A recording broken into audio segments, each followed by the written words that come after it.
Ce programme vous est présenté par le ministère Arc en Christ. Arc en Christ, Alliance pour la restauration du bonheur conjugal en Christ.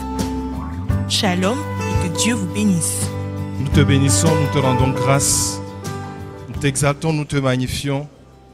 Merci Seigneur pour la révélation de la parole. Au commencement était la parole, et la parole était Dieu, et la parole était auprès de Dieu.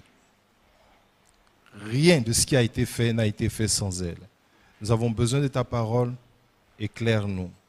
Ouvre nos cœurs, nos pensées. Que ce soit corps, âme et esprit soit la cible de ta parole. Toute force qui s'élève au-dessus de ta parole, qu'elle soit rabaissée. Toute forteresse qui s'oppose à la connaissance de Christ, qu'elle soit brisée. Au nom de Jésus. Merci.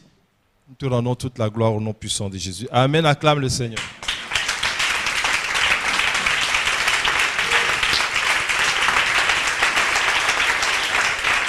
Assieds-toi dans la présence de Dieu.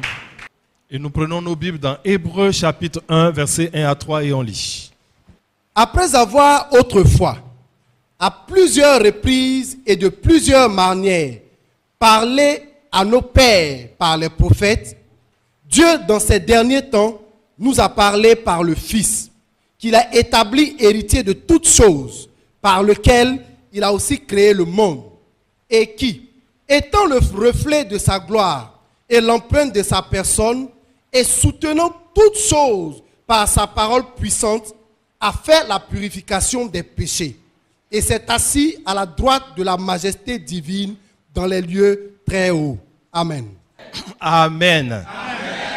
Gloire à Dieu. Ton amen est froid.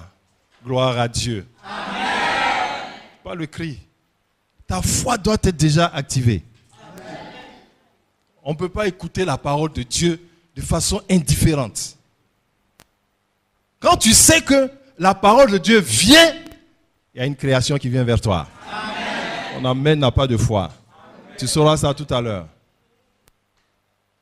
Bien-aimé, ce Dieu que tu ne vois pas t'a déjà parlé. Amen. Ce Dieu que tu ne vois pas t'a parlé. Amen. Donc, quel est ton problème? Ce Dieu que tu ne vois pas, il t'a parlé. Ce qui veut dire qu'il n'y a plus rien entre toi et lui. Amen. Tu as un accès direct. Amen. Et il est clair que le secret de toute vie, où la clé de la réussite dans ce monde se trouve dans la connaissance du Fils de Dieu. Amen. Tu es sur la terre et tu n'es pas encore mort pour une seule chose, pour que tu connaisses le Fils de Dieu. Amen. C'est tout. C'est tout. Et que tu le connaisses bien. La seule voie d'accès à la révélation du Fils de Dieu, c'est la parole de Dieu elle-même. Parole de Dieu. Donc, comment tu peux dire que je ne vois pas Dieu? J'ai un problème. Alors qu'il t'a parlé. Et ce qu'il a dit existe encore aujourd'hui. Mon amen n'a pas de foi. C'est maintenant que tu découvres ça. Gloire à Dieu. Donc si Dieu nous a parlé par les prophètes, et en dernier lieu par son Fils, c'est qu'il y a une relation étroite entre la parole de Dieu et la connaissance du Fils de Dieu. Amen. Il y a un lien. Tu ne peux pas connaître la parole de Dieu sans connaître le Fils de Dieu, et il est impossible de connaître le Fils de Dieu sans connaître la parole de Dieu. Il faut que tu saches ça. Lisons Jean 17, versets 1 à 3. Après avoir ainsi parlé, Jésus leva les yeux au ciel et dit, « Père, l'heure est venue. Glorifie ton Fils, afin que ton Fils te glorifie. Selon que tu lui as donné pouvoir sur toute chair, afin qu'il accorde la vie éternelle à tous ceux que tu lui as donnés. Or, La vie éternelle, c'est qu'ils te connaissent, toi, le seul vrai Dieu, et celui que tu as envoyé, Jésus-Christ. Amen. La puissance de la création se trouve dans la révélation de la parole de Dieu et la connaissance du Fils de Dieu.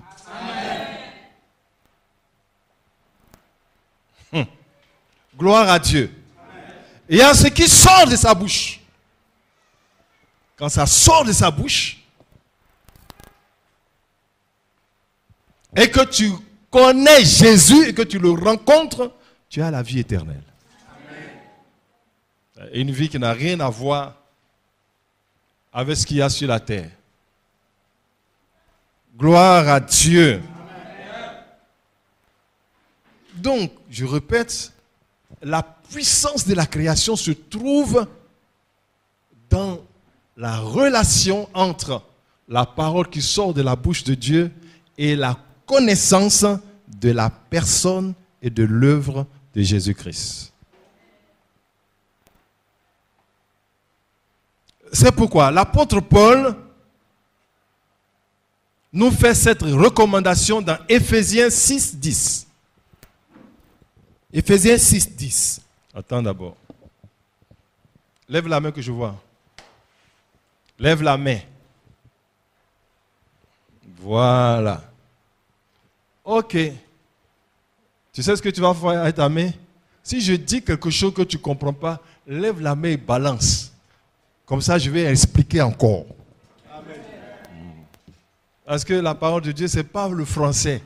Dis, son français qui parle là, c'est trop gros. C'est un démon qui parle comme ça. Amen. Voilà.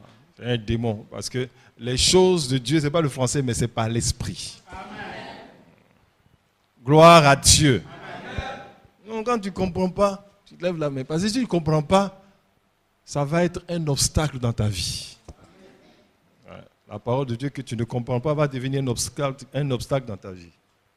Mais quand tu comprends ça, ça devient un avantage. Amen. Et une force. Voilà. Allons-y, Éphésiens 6, 10. Au reste, fortifiez-vous dans le Seigneur et par sa force toute puissante. Amen. Fortifiez-vous dans le Seigneur. Et par quoi? Sa force toute puissante. Ah. Tu as besoin d'une force. Sans cette force, tu ne peux pas vivre sur cette terre. Amen.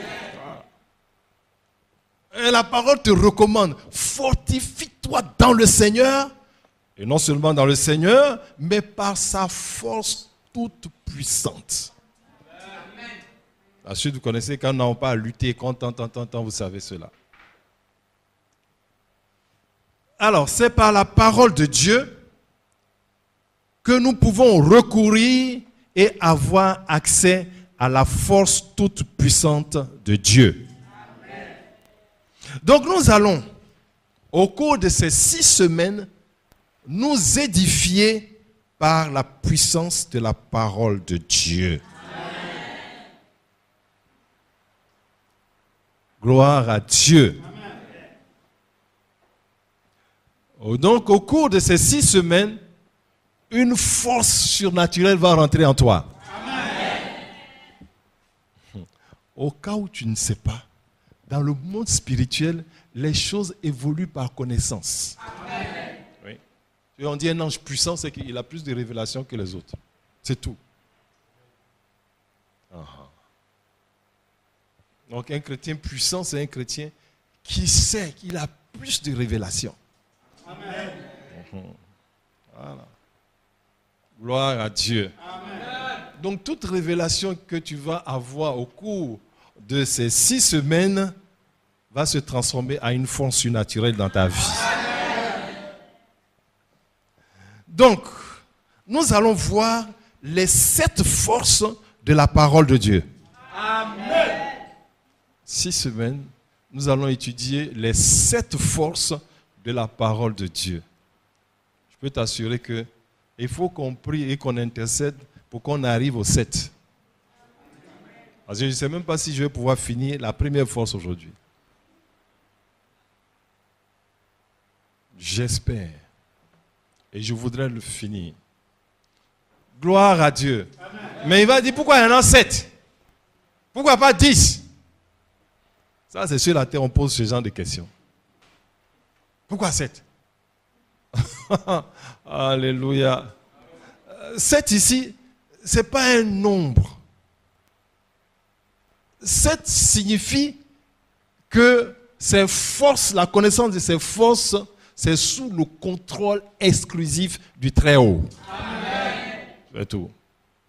Et que le chiffre 7, c'est un symbole de perfection. Amen. Donc ne cherche pas à compter. Je dis, comment il a fait pour trouver 7? Gloire à Dieu. Amen. Si la parole est puissante, et tu es d'accord avec moi que la parole de Dieu est puissante. Amen. On va te démontrer ça tout à l'heure. Si la parole de Dieu est puissante, c'est qu'elle a des forces motrices. Amen. C'est-à-dire des forces qui la rendent puissante. Amen.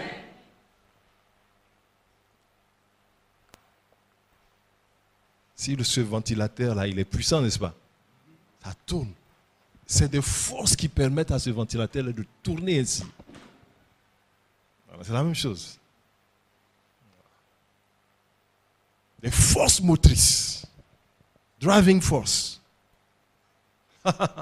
Alléluia. Amen. Tu prends un médicament, il y a un principe actif. Amen. C'est ça. Actif, ça veut dire qu'il agit, qu'il a le pouvoir de produire un résultat. C'est ça. Donc, dans la parole de Dieu, il y a aussi des principes, des forces capables de produire des résultats. Amen. Et il y en a 7. Amen. Si tu pouvais prendre seulement une. Quels sont ces 7?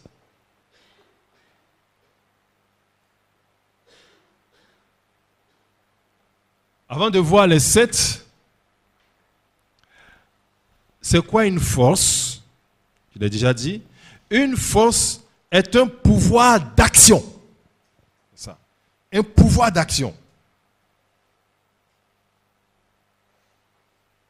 Une force, c'est une capacité d'action.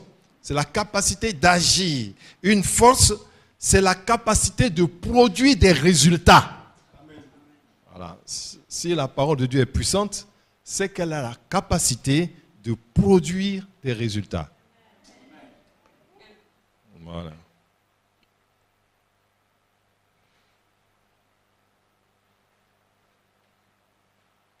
Alors, quelles sont ces forces? La première force, c'est la force de la créativité. Amen. La force de la créativité. Et la seconde force, c'est la force de l'esprit. On comprend que la parole est esprit et vie. Amen. Force de l'esprit. La troisième force, c'est la force de la vérité. Amen. Et la vérité là, c'est pas oui, c'est pas non. C'est blanc, c'est noir, c'est pas ça. Quand on va étudier ça, tu verras. Tu verras ce que ça veut dire. Vous connaîtrez la vérité et la vérité vous affranchira. Amen. Laisse-moi te dire déjà, ça veut dire que ce qui n'est pas vrai n'a pas droit de citer. Amen. Oh, la parole est vraie. Donc, elle a droit de citer dans ta vie. Amen. Ah. Ça sera le jour où on va étudier cette troisième force. La quatrième force, c'est la force d'accomplissement. Amen. La cinquième, c'est la force de la sagesse, de l'efficacité et du jugement.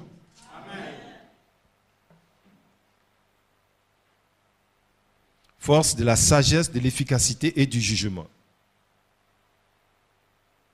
La sixième force, c'est la force de suprématie. Amen.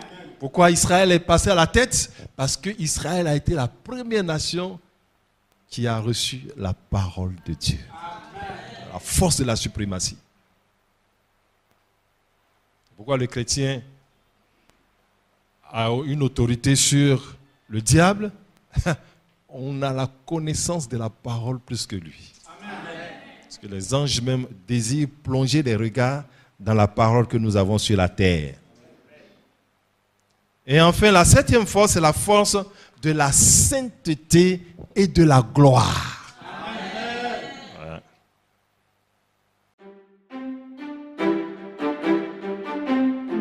Vous avez été édifié par ce message? Vous voulez de plus amples informations? N'hésitez surtout pas à nous contacter au numéro suivant 02 02 10 17 08 35 27 38. Shalom et que Dieu vous bénisse.